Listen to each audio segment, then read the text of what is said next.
Come with me, my friends. Join me on this journey with Rachel White, the Skeptical Shaman, as we wander through the psychedelic lands of lucid dreams, meditation, psilocybin, herbs, and flowers, letting them all melt into a more beautiful reality, recreating our consciousness. It's time to rewire your brain, reawaken your spirit, and enter the lucid mind of Rachel White. Today, let's talk about lucid dreaming, what it is, and specifically ways we can increase the frequency or intensity of these lucid dreams through plant medicines and other means. So, yeah, let's start off with maybe a brief overview of what even is lucid dreaming. Yeah. My definition might differ from others, but to me, a lucid dream is one in which we have some awareness that we are in a dream state and that we can direct, relatively the action of the dream, almost like co-creating a movie that you're in. Yeah. And one thing that you use for lucid dreaming is some special meditative techniques. I'm not aware of exactly how they work, so maybe you can explain them and how they connect to lucid dreaming. Yeah. So being a shaman, sort of the one foundational initial thing you learn to do is what we call a shamanic journey meditation. And really what makes that work, and this is going to sound kind of silly, but it's drumming music. It's a very particular tempo and tone of drumming music that acts, in my experience, a bit like a metronome. Or if you've ever been in an MRI, which I found strangely relaxing, that like dun dun dun dun dun noise.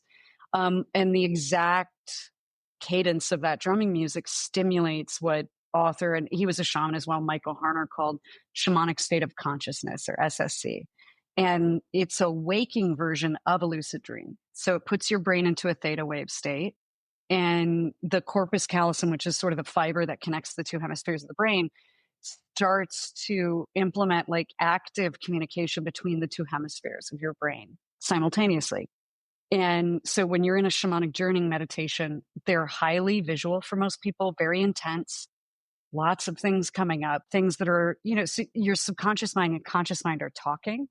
And you can kind of direct it, but then other things come in. In traditional shamanic work, the goal of it is to sort of set an intention that I'm going to meet a spirit guide or totem animal. They're going to give me information. I'm going to ask them some questions. So accessing that stuff, but just the act of doing it 30 minutes every day changes your kind of the way your brain's infrastructure fires and works. It also grows the corpus callosum, and that membrane becomes more flexible.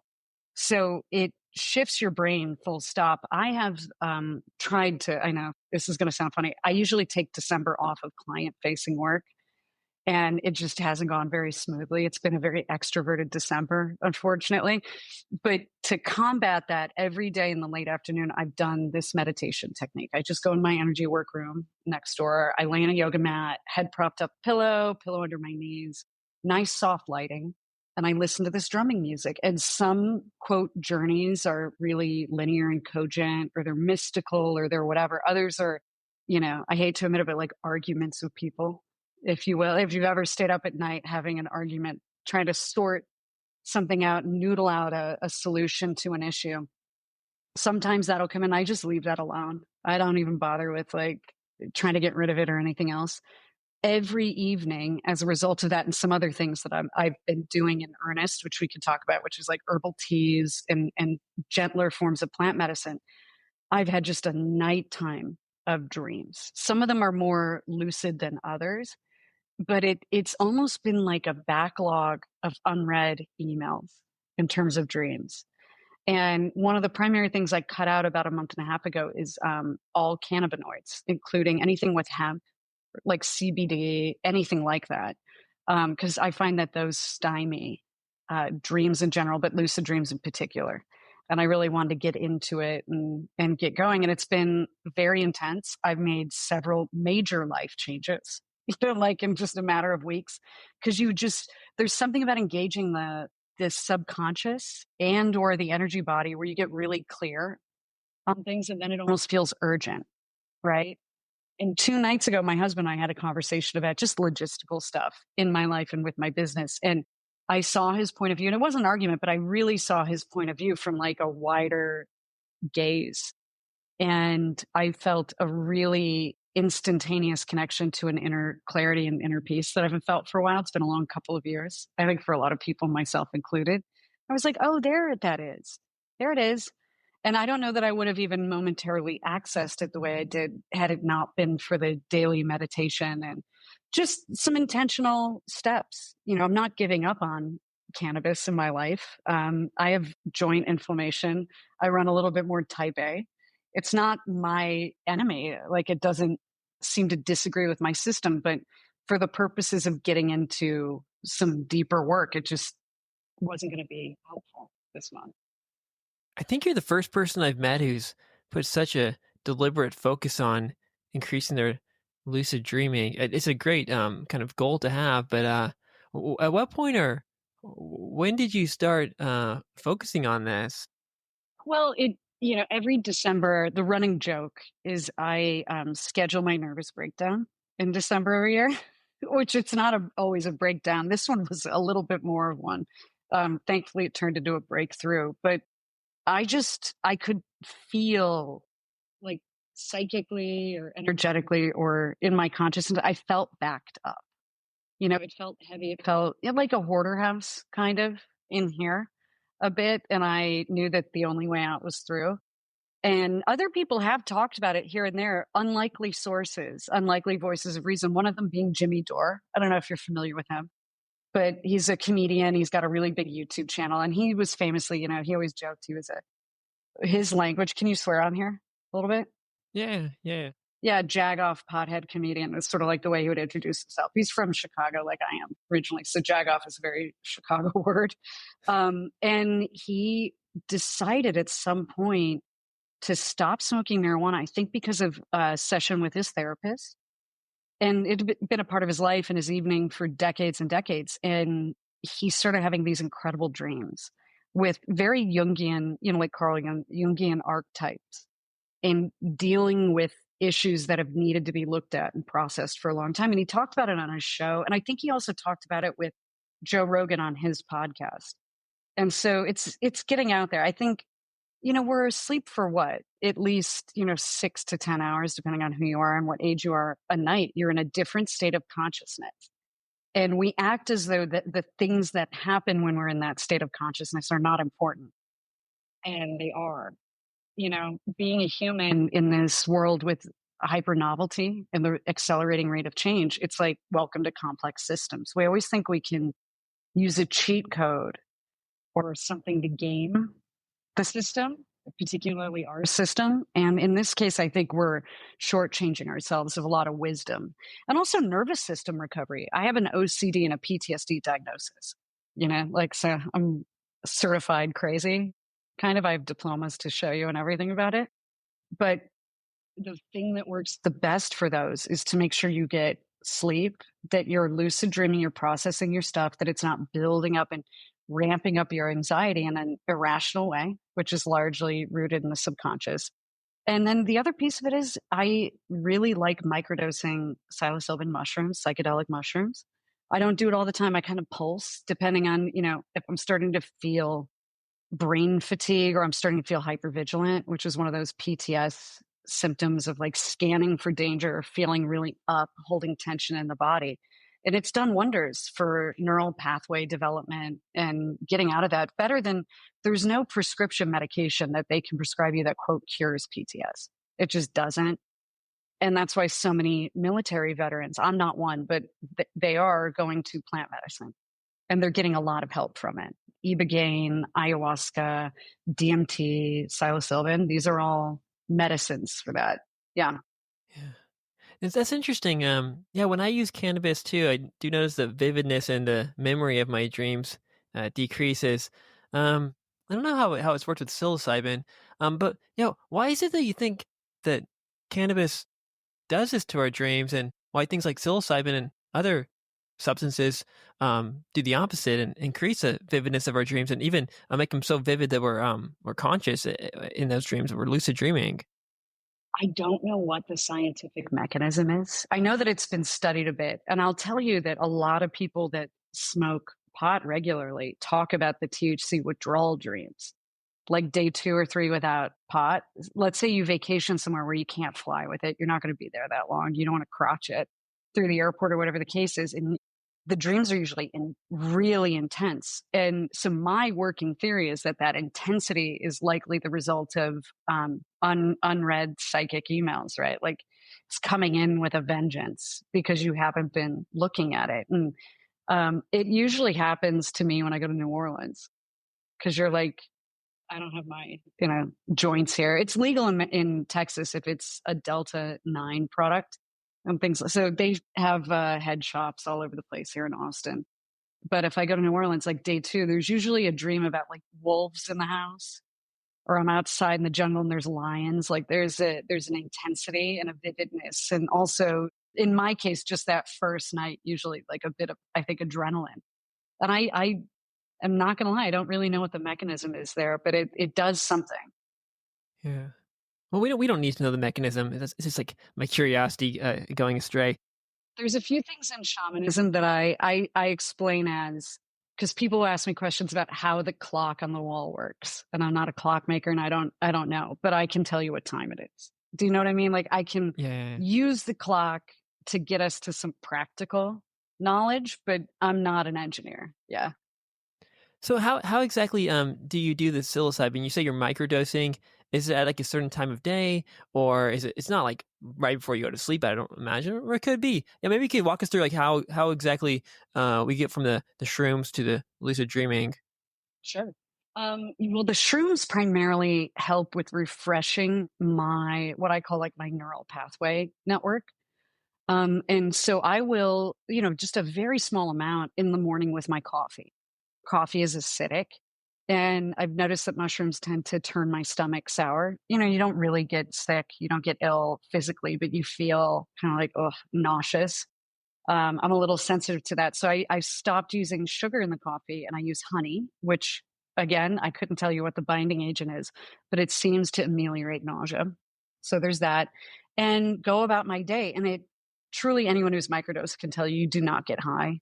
You don't trip at all. There's no effects. What I would describe it as is Ritalin that's not an upper. That's not an amphetamine. And I don't, pain pills, amphetamines, none of these things agree with me. Most like prescription medicines don't agree with my system. They make me feel funny. Even after surgery, taking pain pills is like, I'd rather kind of almost have the pain sometimes. But the psychedelic mushrooms, you just locks you in to the present moment. And the way I would describe it ephemerally is like you feel like you have space in your consciousness, in your energy body, like almost like someone's come in and cleaned out all of your old clutter and organized the closets of your brain and your body. And you just are like refreshed and ready to go. And for me, I have a hard time being present with, I do a lot of writing. I have a Substack and I'm pretty prolific on there writing about shamanism and these things. And I can just write. There's no writer's block. There's no fatigue. There's no lack of ideas. There's no lack of clarity of what the next sentence is going to be. And the other thing I noticed is I have a real aversion to folding laundry. It's just for whatever reason always been my bugaboo. Like clean laundry sits in a basket for way longer than it should. And I just start to rummage through it for clothing instead of put it away. After microdosing for like a day or two, you find yourself like joyfully folding your clothing because you're happy to just be doing something simple. And that's why I think it really helps people with PTS in whatever severity or non-severity you have. Is for whatever reason, PTSD makes it very hard to access the feeling of being present without stress or anxiety, either about your safety or the future in particular. And so that's been great. I don't do that a lot. And every once in a while, like once every couple of years, I'll do a big dose. I've been really hard on myself this year. I had a lot of business goals. And you have this podcast when you're driven by something that's like, it's not just a job, it's kind of who you are and you want to get somewhere and land the plane. You'll go sometimes harder or more than you really should. I'm the worst boss I've ever had. So in 2 days, I'm doing a very large dose, and they're already out and measured, ready to go for that Sunday. And it's the solstice, and I just do it alone in silence in my own backyard. And I have my flower essence garden out there and some chickens and stuff. So there's nice things to look at. Texas weather's beautiful this time of the year. And just see what comes up. And if nothing, all it does is, I think it was, what's his name? Neil Brennan is a comedian, and he wrote for the Chappelle Show, and he did ayahuasca, but his description of this worked for me with what you would call like a hero's dose with mushrooms, which is the next day, if your mood is like a room, the floor doesn't sink at all anymore. It's like hardwood. It's firm. You can put your feet on it. And so your mood or your reactions to things aren't maybe as unexpected or fungible as they were before. And I've found that I am particularly sensitive to people acting hostile out in public or whatever it might be. And people are not doing very well right now. And a woman in a house coat, she's one of my neighbors a block over. I was walking and talking very quietly to my husband on my phone with my headphones about how my grandmother had passed away, my paternal grandmother. And she came out with a broom and tried to hit me with it and was screaming at me, like jumped up out of a hedge, moved a lot faster than I thought she would. It was a little 28 days later. I had to like do a couple double takes and be like, oh no, is it the zombie apocalypse? No, it's just my neighbor. But stuff like that'll just crush my nervous system because you get an adrenaline dump. You're not expecting it, So hopefully this weekend's big dose will bring me back to parity. It's like recalibrating a scale, kind of. Yeah. Yeah, but you don't want to do too much. And you also mentioned you like to do it by yourself. I also like to I don't done it once by myself, and that was really nice. I want to do it by myself again. How does doing it by yourself differ from say with others? I have a hard time allowing and surrendering to some of the spontaneous thoughts or what some people call downloads that come with it if people are talking to me. I have a hard time. And my system, for whatever reason, synthesizes substances like way too effectively. So I had sinus surgery. My doctor told me I came out of sedation like 4 or 5 times. And he said mid-sentence. And thankfully, I don't remember any of it. That's how anesthesia works. But so for me, it's like if I'm alone and no one's interacting with me really in a way, and there's no conversation, I can let go a little bit more, I've found. And also I've tried to do it with friends where like they want to play singing bowls or something. And it's just like, not everybody's on your same wavelength, right? And I don't really particularly like noise when I'm on psychedelics. Gentle music or whatever can be nice. But yeah, it's a hard thing to get everybody watching the same movie too. And when I say I do it alone, my husband will be home. So just in case I get freaked out or I don't know how to do something like open the door, which happens, repetitive motion syndrome, like dropping your keys over and over again or struggling, like, where's the bathroom? Because it really returns you to a true beginner's mind for a while. So he's like the custodian. He's around. He's my handler. And usually he'll just be like, how are you doing? You okay? You need a blanket or something? I'll be like, yeah, thank you so much. I think that's also relaxing knowing there's an adult in the building, kind of. Yeah.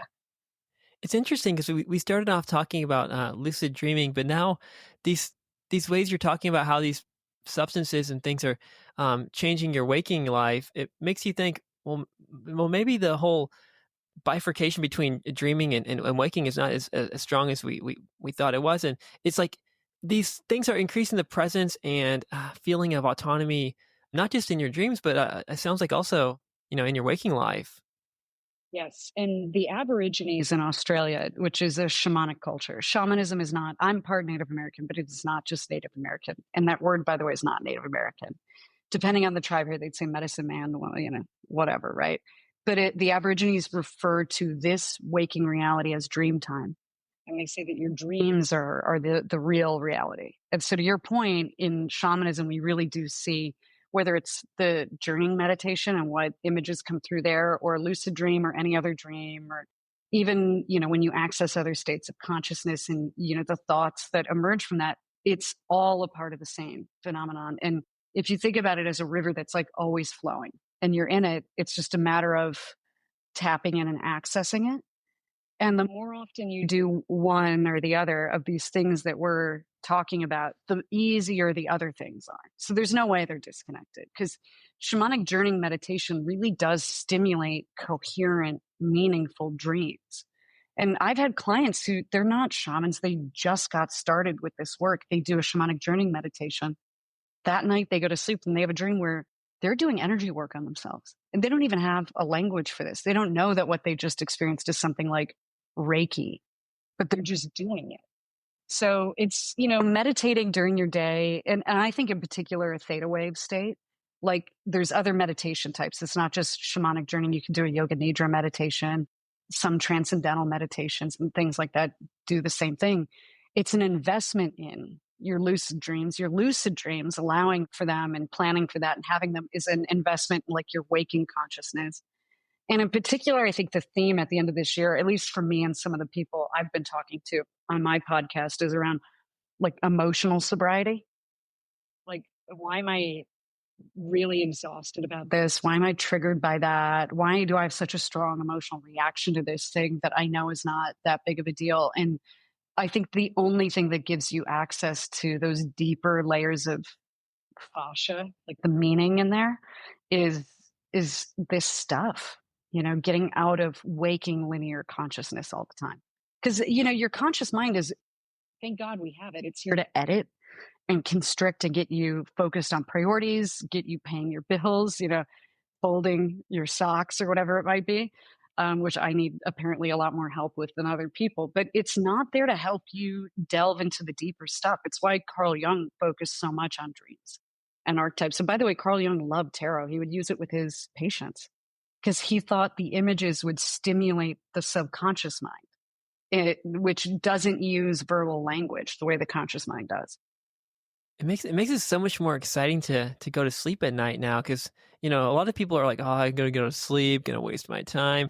But now you could be like, ooh, I'm gonna go on a little psychedelic journey tonight into myself, and in a way better than any psychedelic, from the plants. I mean, the lucid dreams I've had, or even just normal dreams I've had that I remember, were far more magical and like beautiful than any like psilocybin or whatever. Yeah, view that stuff as like housekeeping. I agree with you completely. And it made me kind of sad after. I waited a long time until I was quite old to do a big dose of anything, just in case. If you're a little weird, you got to keep an eye on that. If you're a little at the razor's edge anyway, genetically, probably. And it made me sad that people confused that experience with mushrooms, which was meaningful in a way, but it was more about like refreshing my nervous system with real profound, sublime spiritual awakenings or experiences. To me, they're not even in the same genus or species at all. Yeah. Yeah. Tell me about these flowers you're using. I think you said flower essences. I know nothing about this, so you're gonna have to guide me from the start. So a couple of years ago, I decided I wanted to get certified in herbalism. And the kind that I'm certified in is just called European herbalism, mainly because I wanted to grow things. And I can't easily grow things that they grow in India or China. And those are, so Chinese medicine, Chinese herbalism, and Ayurveda are sort of the other forms or schools of herbalism. And I did it because I was blown away by how much simple herb teas, I mean, things like dried raspberry leaf or chamomile were helping my hormones. I got off the birth control pill. And no one tells you you detox from that for years, because apparently synthetic estrogen just sits in your filter organs, sort of like heavy metals. It's a real nightmare journey, by the way, if anyone's thinking about doing it. And you should do it. I'm totally healthy now, but even a functional medicine doctor with like creams and hormone replacements and all, it wasn't nearly as effective or immediately effective as just an herbal tea of things you can grow yourself, you can find and forage, or you can buy for like under $5. These are not sexy herbs, right? And that in turn, spurred me on this whole flower essence journey, which it's a form of tincture that I make from things I grow.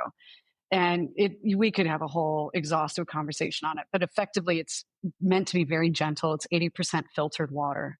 And the other 20% is grain alcohol, just enough to make sure it doesn't rot or microbes don't breed in it, because microbes love breeding in standing water, and the plant matter. So the quote medicine, the energetic medicine.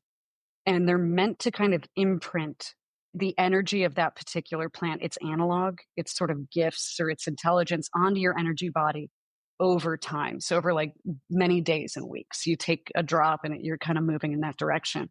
And I take a few, especially lately for lucid dreaming. And one of them that I make is called Lucid Dream because I try and give them functional names so people know what they're getting. And it's mugwort, which is a cousin of wormwood. Its name is Artemisia vulgaris. It's named after Artemis, goddess of the moon. It's a beautiful, bitter, bitter, bitter plant. So that's one. And the other one I've been taking is poppy, which I call astral travel. So again, that theme of moving around during a lucid dream experience. And then I don't make this, but I buy this. The joke around here is no one's more heavily invested in it than me. Blue lotus tea, and it's a blue water lily flower. And that's the tea, is just a dehydrated flower that you have at night. Nothing has stimulated incredible dreams for me like Blue Lotus. And I get a huge bulk bag of it for like $20 from someone on Etsy. It's organic, it's ready to go. And that's, hundreds and hundreds of quote doses of herbal tea. Right. So I just think it's one of those good investments to make if you're into getting into the deeper layers of this. How did you even figure all this out? Because you said you're not the engineer, you don't know the mechanisms. Are you just experimenting, or you read something, or?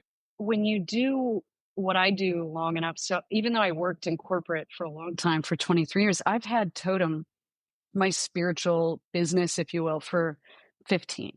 And I would do this, in the evenings or on the weekends. I teach meditation workshops at yoga studios.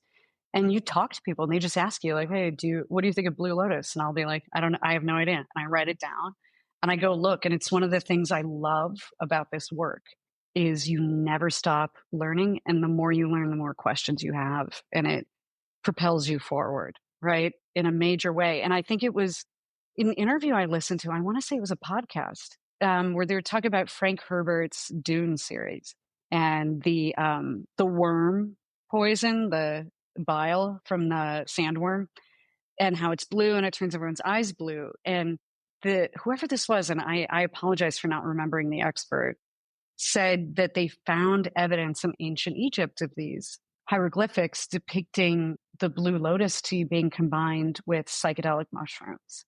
And that they believe this was the origin for Frank Herbert's idea in Dune, this substance that gives you access to information across time and space. And I was like, Blue Lotus. And then, you just go online, you look, and then you're like, oh, you could buy this and there's no side effects. And I'm not allergic to it. You just kind of dig in, like, what is this? Because some herbs are pretty hardcore and they're maybe not for everybody all the time. So people should do their research. But it seems to just be a gentle flower. And I took it one night and went to bed and I was like, felt like I got sent out in a rocket ship. Yeah, it may stimulate the release of your endogenous DMT. I don't know that anyone studied that, but it seems DMT-like to me. Yeah. You mentioned how the ancient Egyptians would combine Blue Lotus with psilocybin. What are some other combinations? I imagine you might be doing that too. What are some other combinations worth trying, or ones that we should be wary of? Yeah, well, cardinal flower is a really interesting compound, and you might see it as Cardinalis lobealis, right? And that's one that, like kava, if you've ever tried kava, is very hard on your liver and your kidneys. So I've wanted to try it that way, but it's not particularly worth it to me. I've had a couple of kidney stones in my life, so I don't feel like I need to be in the business of having kidney problems at all. It's very unpleasant. But that said, I grew cardinal flower. So I didn't dehydrate it and make it into a concentrate or a tea the way that people do when they want to trip. It's a thing that's used a lot by pagans and witches, frankly. It's psychedelic. But I grew some and I made just a gentle flower essence out of it, which was sort of my little in between safe place with the flowers. And I call that one totem animal. And I am not exaggerating. This isn't me trying to sell anything. I'm always like the Mr. Magoo of this stuff. I started taking it for 2 days last month, and I had the most intense totem animal dream of a huge tiger in my backyard, ripping the fence down. And there was some guy here in like a cowboy hat, and he felt bad because I guess he was my new roommate, and he was rescuing baby animals, and it just sprang, like it grew overnight, like Clifford the Big Red Tiger. And I woke up like covered in sweat. I was like, oh my God, a tiger. So it certainly does something, even at like 80% filtered water to plant matter ratio. That was striking. And yeah, like kava, I would just look into in particular what it's going to do to your heart rate. So foxglove is a medicine that was used as a poison. Witches used to use it to kill men because it slows your heart rate and your respiration. So you don't want to play around with anything in that family. Bloodroot causes bleeding and exsanguination, sort of like rat poison. So herbs are powerful business. I got a lot of herbalism books. I check everything before it goes into my system. But then gentle ones that are mind blowing. I mean, chamomile. I took chamomile tea one night, went to bed, and I had a fantasia kind of dream of these cartoon chamomile flowers that were like happy and waving at me, like very trippy stuff. And it was just chamomile in my system. And I would say anything with terpenes, anyone who smokes marijuana knows what terpenes mean. It's that sticky resin on the plant. But there's plants with higher terpene counts than marijuana. And any kitchen herb, rosemary, thyme, lavender, higher in terpenes. Terpenes are super anti inflammatory. So you can eat lavender, it's really good for you. That's why it soothes the nervous system. There's actually a science component to it, it's not just aromatherapy. And I think the most relaxing flower essence I make is from our Meyer lemon tree, the flowers from it. Apparently has the highest terpene count. And you never guess it because it's not tacky or sticky. So I have no idea how that works. But it's like taking a couple drops of Xanax and it's 80% water. It's just this nice little flower. It's wild. It makes you wonder, like, how much is out there that we just have not really discovered yet, or not appreciating yet. Every medicine, quote unquote, which I don't view a lot of modern pharmaceuticals as medicine. Someone said something the other day. His name's Matt McCusker. He hosts a podcast with Shane Gillis. They're comedians. And he looked into this. The only recent medicine that, quote, cures the disease it's prescribed for is an antibiotic. Everything else just kind of treats symptoms. And they're all synthesized from some original organic compound found in nature, but they're not safe or bioavailable because they're not just the nature version. Like aspirin, it's made from willow tree. And I can just order willow tree bark and put it in my tea and get relief if I've injured myself. Like I have a really big dog. If he crashes into me with his head or something and I have a bruise on my bone, as happens regularly, a little bit of willow bark in my tea. And it's not safe, like perfectly safe, just like aspirin's not, but it's actually way better for like your liver than aspirin. So yeah, I get pumped up talking to people about this stuff. I think more people should grow their own food and their herbs. They should eat more fresh herbs in their food because it really is medicine. That's where a lot of our medicine comes from. And the more we learn about these compounds and in particular how to combine them, which is something that I'm amateur level at best just now because it's a whole universe. But I think there's a lot of hope there if we can combine things and create biologically available, safe medicine for ourselves.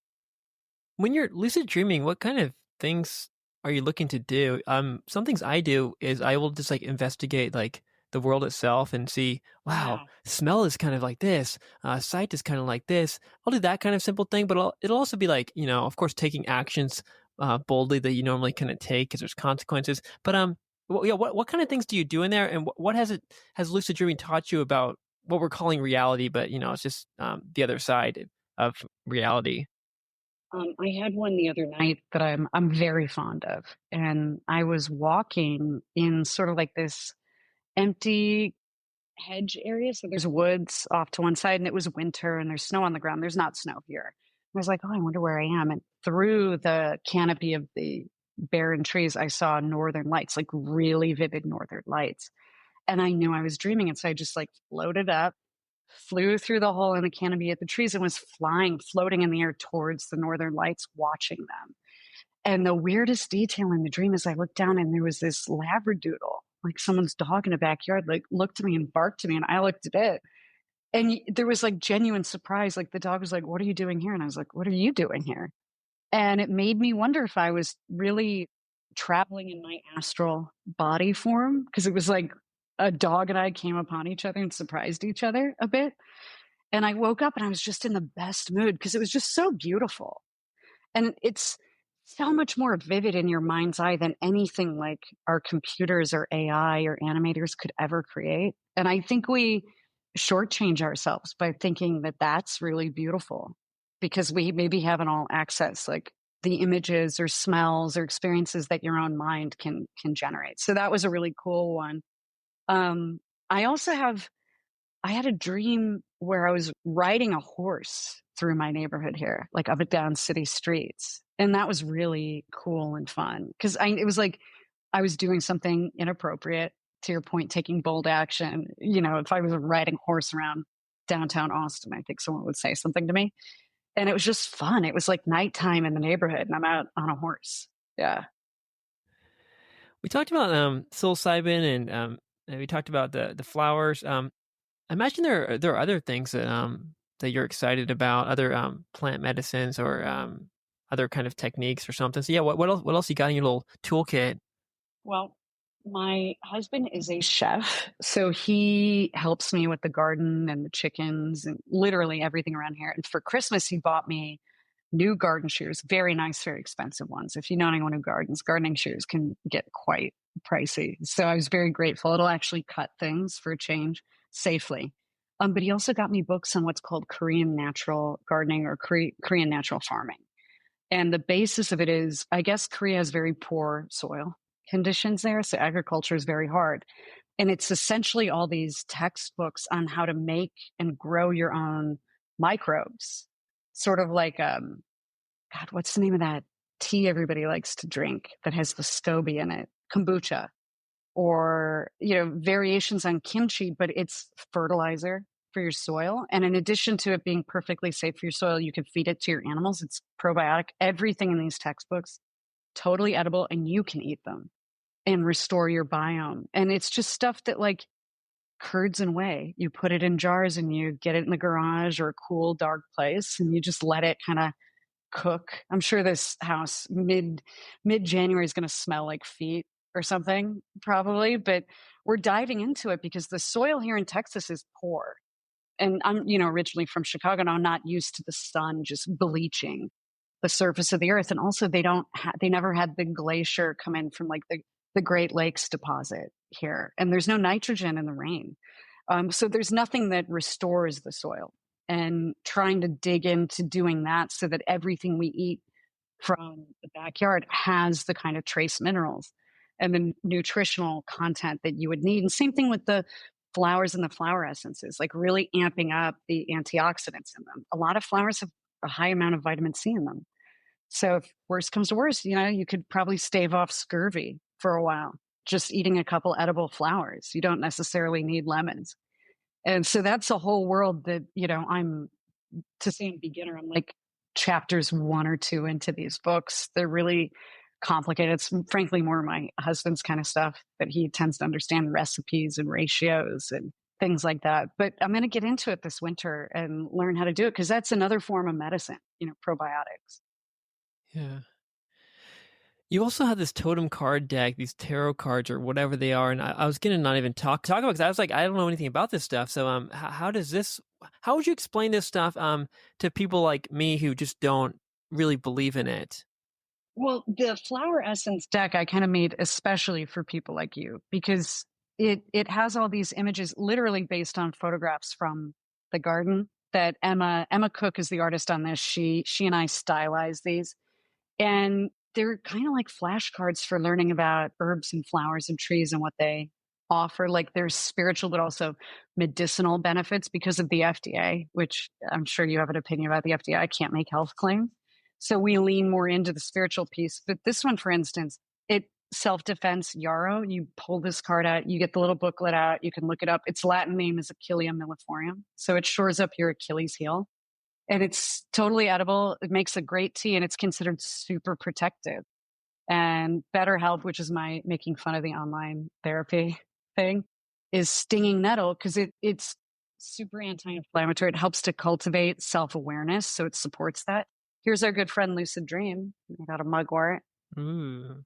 Yeah, and just making something that's not so cute, like darker colors. It's fun. I don't like making things that are just for girls that are already into this stuff. I want it to be for everyone. And getting to know these friends. And even if you don't want to get a flower essence or you don't want to ingest it as an herbal tea, you can, if you're having a dinner party, like let's say they had a bunch of sweet pea at your floral shop, and this is kind of the energy you want for your event or your dinner party, you know what flowers to get for the center of your table. Or it just brings that sense of nature, I think, back into the personal and the individual and back into your home and your life. I'm really happy that I mean, I'm still using these, by the way, too. I'm like, I forgot what that does. Hang on one second. Because it's just so many plants. And also the idea of like you can eat flowers and flowers are medicine. I saw something on AP News the other day. There's a wolf, an indigenous wolf species in sub-Saharan Africa that they just learned is their number one pollinator in the region. And it's because it eats desert flowers and moves the pollen around. And they had no idea. They thought it was bees, hummingbirds, all these, obvious things, bats. And it's actually a wolf eating it. And scientists didn't think wolves ate anything like that in nature. So I wonder if that wolf is just ahead of the curve. Yeah. And this kind of simplifies it too, because I was trying to figure out how these cards connect to some other spiritual realm or something. But You don't have to use them that way at all. yeah, and even so, like, for example, I have a brother who's very severely bipolar, and he's been living in the park for the past few years. He's homeless. I came home and saw him for the first time since, well, yeah, 3 or 4 years or something. I'm sorry. Yeah, but one of the this is his room actually, and he asked me to go grab him some things because my dad won't let him in the house or whatever. Yeah. So some things I brought him were like, one, he asked for these Pokemon cards, and then two was like this deck of animal cards, and three was like this I got it here, like one of these kinds of books where it has all the birds. It's like identification of the animals of specifically the birds, because out there there's lots of birds where he's living. And I noticed the first day he was very kind of manic, but when he got his cards, they're just Pokemon cards or animal cards or pictures of birds. That plus the music, I got him. I gave him my old phone so he could tell him some music, and that the music, and then these images of these animals and creatures really calmed him down. So I imagine they're not these Pokemon cards and these animal cards aren't like connecting to God or something. Or maybe they are, but still looking at and meditating on kind of contemplating this animal, or just like letting it like make you feel how it makes you feel. I imagine that that's doing something. It clearly was for him. So something must be happening similarly with these cards that you have that have deliberately been made for such purposes. Well, even if you like get the flower essence deck and you open it, one of the reasons I started growing nasturtium is where I lived in the West Loop of Chicago. It had a couple Michelin stars, fancy restaurant called Elsky. And they had a planter outside and they always grew nasturtium in it. And I would sit in the middle of my busy day near this plant and just look at it. Like it just gave me a sense of calm. There's something about it I liked. And so I started growing it and I made a flower essence out of it. Nothing. You want to talk about psychedelic that's not psychedelic? Nasturtium connects me to the earth grid more than anything. When people talk about taking acid and seeing the grid lines, a couple days into taking the nasturtium flower essence, I have that sense of like being in my body, being a part of oneness. So you're onto something. And I always tell people like, go intuitively. If there's something that draws your attention, one of the reasons we wanted to make it so visual and capture their essence kind of visually was if you see, let's say, poppy, and there's something about this image that you don't fully understand, you can't articulate to yourself, but you're drawn to it. Go get that flower or go get that herb or go get, poppy seed bagel, whatever it might be. But there's a reason. And poppies are one of my favorites. We have these big, beautiful red Turkish poppies when they come up in the backyard, these planters. And there's just no plant. They really look like something from outer space. And I don't know, maybe it's inner child healing too, this sense of like plants or animals, or maybe it's just that that's kind of what we're designed to be around and to cultivate or consume or take care of. We got chickens.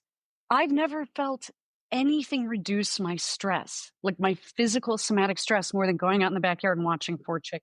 I can't even explain it. And then you realize everyone who has chickens has this experience and nobody really talks about it. It's like watching goldfish in a bowl. They just are zen and they kind of just move around. And they're interesting, but they're not like abrupt, you know? And I call it our little Zen garden. They're just sweet little thing. And they change their eating habits in interesting ways depending on the seasons and what their body needs. And if I'm done harvesting for the flower essences, and frankly, I've cultivated so many and made so many, we just let them eat the leftover. We let them kind of maraud through the whole garden. And 1 week it'll be hemp. 2 weeks later, it's borage. And I noticed when it started to get cold, they went after the alliums, the leeks, the onions, because they probably needed it for their immune system. They have some, and chickens are not brilliant. Trust me, I've watched them long enough to tell you they're not splitting the atom anytime soon, but they have a different kind of intelligence to them that's sort of instinctual. And it might be a part of whatever that phenomenon is that we access when we dream. This is really cool because it gives us like an unlimited number of I don't even want to call them tools. They're like these beautiful creatures. If we just pause and like look at these cards are a really simple way because we can just flip through them and pause and see how does this make me feel? Oh, how do I connect with this? And kind of notice and appreciate the ones that really hit you. And then you like you said, you can then actually find the real version of that or other mutations of it or whatever. But then we don't even need the cards. We could just be walking through the park or looking through our room or living our life, going through our dreams, walking through that dreamland, and then pausing and being like, "Whoa, I really love this," or "I really hate this," and then just like doubling down on things or pulling back from them. But pausing and reflecting on how do these cards make me feel? How does this world make me feel? How does each of these things and people make me feel? Really, really nice. By the way, half the things I've grown in the garden, half the things in this deck initially came to me in dreams. Yeah. Yeah, true story where I was like, why is that showing up in the dream? Why do I want to? And just this knowing that I want to have it, I want to grow it, I want to look at it after the dream experience. And if you journal or you keep notes about the things that you're drawn to in herbalism and flowers, whatever it is, and what they have in common, you're going to get a very clear message about where your deficits are, where you're in imbalance versus what positive attributes you may already have working for you. So a lot of this, more subtle plant medicine that's focused on the energy body is about either ameliorating or mitigating things that are problem attributes, traits, maybe toxic behaviors, habits, negative behaviors, tendencies, or accelerating, amplifying the good things that you have, maybe latently, but you have them. And working with those dials to kind of move yourself along in a supported way. And I just like things that just work without, I like therapy, but I can't always go to psychotherapy for 40 hours every week or go to a big long retreat in Bali or something. Like people don't have the money or the time. I'm one of those people. I can't do that, but I can have a few drops of a poppy tincture, or I can go outside. I could cut some fresh sage and bring it inside and smell it. That's all really available and tangible. And one thing I would say though is if you're going to forage these things, which is great, just make sure you're not doing it in an area where they spray herbicides or chemicals, like a city park where they may have a lot of that, just because you don't want to poison yourself along the way. Yeah, make sure if you're foraging, you're really in a organic, out of the way situation. And plus, you probably got to really know your stuff to be able to identify what the things are. I guess it's not that hard, but for me, I would probably eat something wrong and die or something. Well, I had that adventure early in my life with mushrooms, not even psychedelic, just thinking they were culinary mushrooms. And so many of the species of mushrooms that are really good to eat have a twin that looks almost identical to them. That's quote the deadly version, you know? And they're not, I didn't die and I was not at risk of that, but it was a very unpleasant digestive experience that I will never forget. And I will never eat that again. That's how you learn. Yeah. Yeah. Well, thank you for sharing all this wisdom with me. I didn't know about a lot of this. I mean, there are some things we kind of knew about meditation, but you shared with us a specific shamanic meditation that I wasn't aware of. Psilocybin, yeah, I knew about that, but I didn't connect them to lucid dreaming. And then you opened us up to this whole new world of flowers and making me us reappreciate the beauty and the of dreams and how they can show us ourselves and show us the things we love and just being more present in our daily life with these cards or with each other or with the animals and plants and things and making a more nice beautiful world for ourselves whether we're waking or sleeping and so thank you so much. This was a nice little surprise today. Thank you. Yeah, and I just think so much of our world, especially the last 4 years, everyone feels kind of cognitively and energetically really beaten down and worn thin by things that often feel hopeless, and there could be a real, I don't know, tendency towards cynicism, right? To be safe or like get yourself organized. And these things just to me reinvigorate that childlike sense of wonder, which lends itself to enthusiasm or joy or hope for me. And it helps me just get out of like the constrictive ossification of just the grind a little bit. If people want to connect with you, or they want to get any of these things that you've made, where do they go? Website's the best, totemreadings.com. And it links to, all of the decks. So the tarot deck and the flower essence deck I sell on Amazon and on Etsy. My Etsy shop is linked to on my website as well, but it's called Totem Readings ATX for Austin. And you can find me on Etsy. I'm on break right now because it's the holidays. Literally, today is my first day. No Etsy. I'm trying to take a digital detox, which I'm sure we could do a whole episode on the benefits of a digital detox. This is my last interview as a host or guest before next year. So thank you for that. And yeah, the best way to reach me is just via email. I'm nice and responsive. I can't Instagram, I'm on there. It's Totem Rach is my handle. But if you message me, it's just really cumbersome for me because I post on Instagram and I get off it. I'm not a consumer of it. So I'm a little unreliable to reach on there. And I'm better to reach. My website has my email, but also just a contact form. Yeah. Yeah, and you also have a podcast, Skeptical Shaman. We didn't really get into the stuff you talk about on there so much, but if people like you, I want to talk more about this stuff on there. So, if you want to come on and get into like consciousness and neurohacking and self-care and all of it, I would really welcome that. Yeah. Yeah, we try and talk about how you can be skeptical and spiritual and how you kind of need a little bit of discernment, right? Whether it's, can I eat this flower or this mushroom, or, is this a safe guru for me to work with? We navigate that so people feel like they can trust themselves exploring is sort of the overall genesis of it. yeah, just as those twin mushrooms, evil twin mushrooms out there in the wild, there's these gurus that are kind of look identical to the real thing too, right? Yeah. And I have a client, she and I connected because she wrote a poem called Spirituality is Not an Aesthetic. And I thought that was a great phrase of just because someone uses the kind of Sam Harris voice and they wear white pashmina does not mean they're ethical or they are what they say they are. So, yeah, we try and get into those stories, but always with a message of like hope and don't stop seeking, stay open minded. Just, give yourself permission to change your mind and hit the eject button too.